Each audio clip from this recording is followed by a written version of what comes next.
this voice, this recording, this transcription, when seen by some, is laughable. Because it's out of the paradigm, is it not, of anything you thought you'd ever need to do, or anything you ever thought was possible. And yet you cannot deny that you've got 90% DNA that seems to do nothing. Well, you're smarter than that. It does a lot, and it's ready to receive consciousness instructions from the boss. And that's number one. Number two, metaphysically, stop thinking of a management scheme or any kind of hierarchical system of God.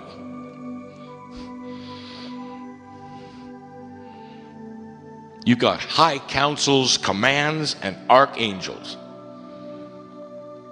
And all of them have appropriately been given so that you can understand the importance of them all. Because you're in 3D, because that's how you think. Someone's always in charge of you.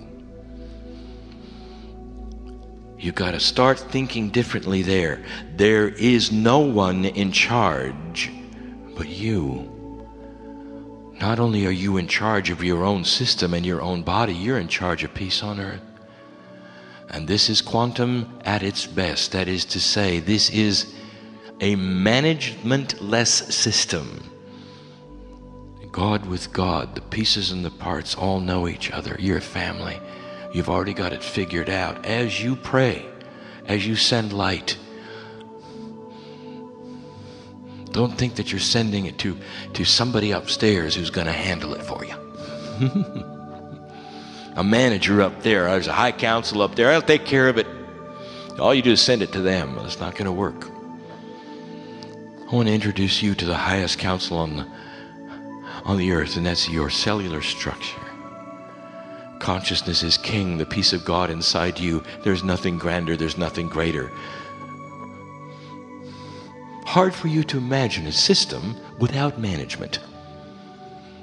You say it can't work. I'm going to tell you this, a prophecy will occur right now. There are those on this planet working on managementless systems, that is to say, no hierarchy whatsoever in factories. And you'll say, oh, that's going to be cute. That's going to be chaos. Everybody's the boss. And I'm going to tell you that you're moving into an energy where that's going to work. Watch for it. You heard it here first. Oh, it won't be the one that you have, but it's going to be a hint. This can work. Think of that. No structure. Nobody's in charge. No boss. Everyone shares. Everyone is in charge to the degree that everyone knows what to do. That's the best for the best. I'll review one now that you have to hear yet again. You're going to have to get a better grip on the timing of God. Never again can you ask this question, God, what am I supposed to do now? Because that yells that there is a timeline, doesn't it? Because God doesn't see you in your timeline.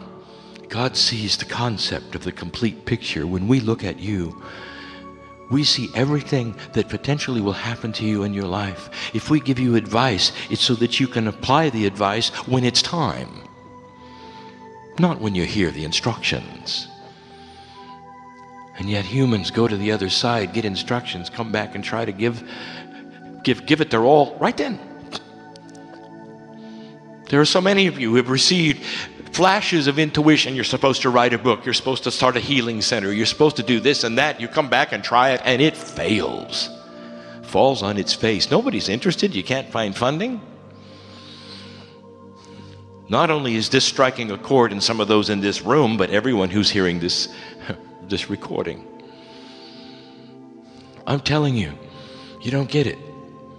Spirit delivers instructions about your future and the potentials in a way that you're then supposed to take and apply it in a quantum way. You're supposed to come back with the joy that this is in your future and doable, and then you come and wait for the synchronicity of it, and then you apply it. And it might be 10 years, because Spirit doesn't see your time like you do. And you're so singular, and we've said this before, that what you do with the information is so amazing. You take this beautiful information you're given, you apply it at the wrong time, it doesn't work, so you hang it on the shelf and you put it in the department that said, tried it, won't try it again, it's not good. And that's where it hangs. Oh, it's so good, it's so precious, it's so you. And you hung it in the closet in the compartment that says, don't touch this, because it doesn't work. Oh, how singular. Do you see the bias at work? Do you see the singular bias at work? Somebody would come up to you and say, remember that idea you had a few years back? It sounded like a good one. What happened? Well, I tried it, didn't work. Well, why don't you try it again? Didn't work. Oh, how singular of you. How 3D of you. Such a precious thing. I'm talking to somebody in the room now.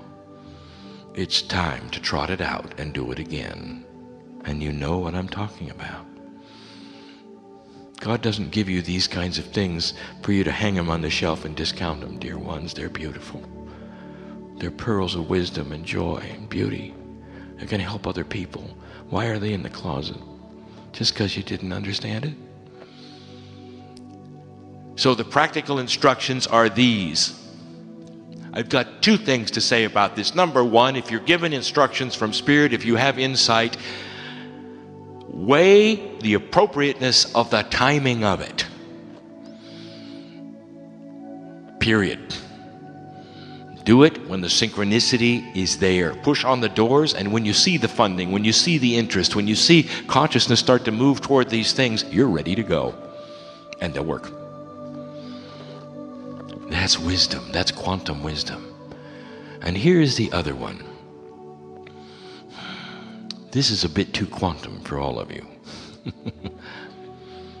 Dear Spirit, when am I going to move into the things I'm supposed to do? Oh, how 3D of you. And that is a question constantly asked. I'm ready to move to that thing that I'm supposed to do. That thing you're supposed to do, you're doing.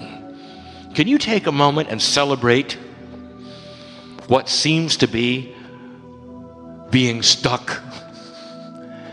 Because Spirit doesn't see it as being stuck. You see it as being stuck because you do not sense a forward motion in a biased 3D.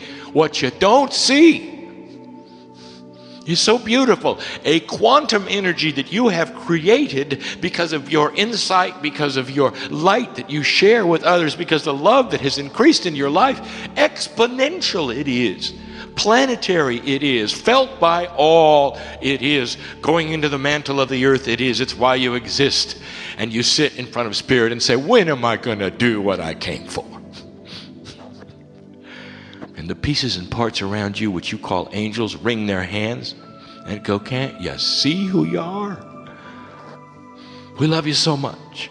Can't you just stop for a moment and say, blessed is me, for I'm doing what I came for, which is to stay at the workplace perhaps and create an energy that nobody's going to do there. To stay in a family perhaps with my children and create energy nobody had before I showed up. The children are going to see it. The children will see it first. Far more perceptive than you think they are. To know that mom has changed, dad has changed.